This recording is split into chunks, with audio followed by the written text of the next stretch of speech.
Early this week, a Poynette special ed teacher was put on administrative leave for berating a student for not wearing a mask, even though that student was eating at the time. I don't care if you're vaccinated, you little dink. Okay. I don't want to get sick and die. Okay. There's other people you can infect just because you're vaccinated. You know what? You're not a special person around here.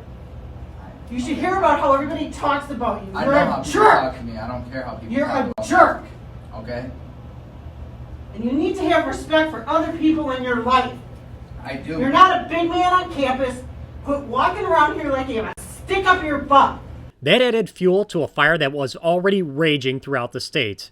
Parents and students are demanding schools make masks optional and drop the mandates. They let school boards have it at meetings all week. To make our young people wear these filthy masks and breathe in their own exhaust for 7 hours a day is no less despicable. It's an atrocity, it's inhumane, and it is complete and total child abuse.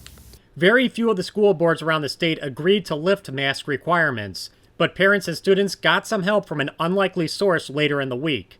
On Thursday, the CDC announced that anyone who's been fully vaccinated shouldn't have to wear a mask indoors anymore.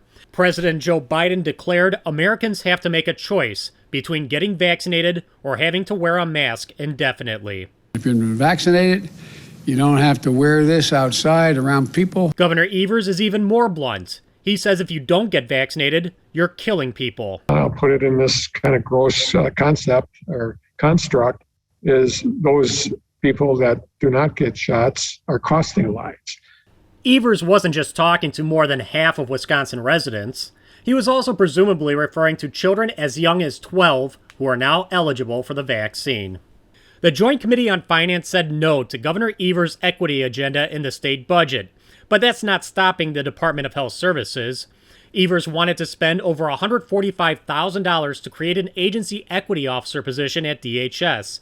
Even though the legislature won't put that item in the budget, DHS is planning on hiring one anyway. Our Joint Finance Committee has opted not to move forward with that, but we at DHS, with our partners at the Department of Administration, Malika, Larice, and team, have moved forward with a reorganization anyway. And so we're very excited to announce the creation of that new office and that new director.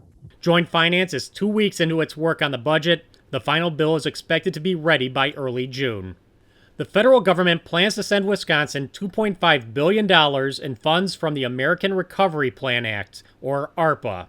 That's $700 million less than originally expected. The feds say it reduced Wisconsin's aid because its unemployment situation is better than in most states. Since the COVID crisis began last week, Wisconsin residents and local governments have gotten $44 billion from Washington to help. Obviously, that $700 million makes a difference. That's $700 million that we can't help people, our small businesses and others to recover as quickly as we wanted to. One side effect to the ARPA funds? They make it almost impossible to cut taxes in the state budget. ARPA funds cannot be used to cut taxes, and the U.S. Treasury put out some tough rules to make sure of it. The state cannot cut taxes by reducing spending in any department that got ARPA funds.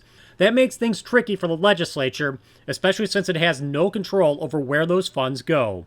That's all up to Governor Evers. We still feel that we would like the governor to meet with us and talk about how the federal money is going to be spent so we can include it in our discussions on the budget. We have requested to meet with him, and so far he's been unwilling to do that. For the MacIver Institute, I'm Bill Osmolsky, and this has been your MacIver News Bulletin.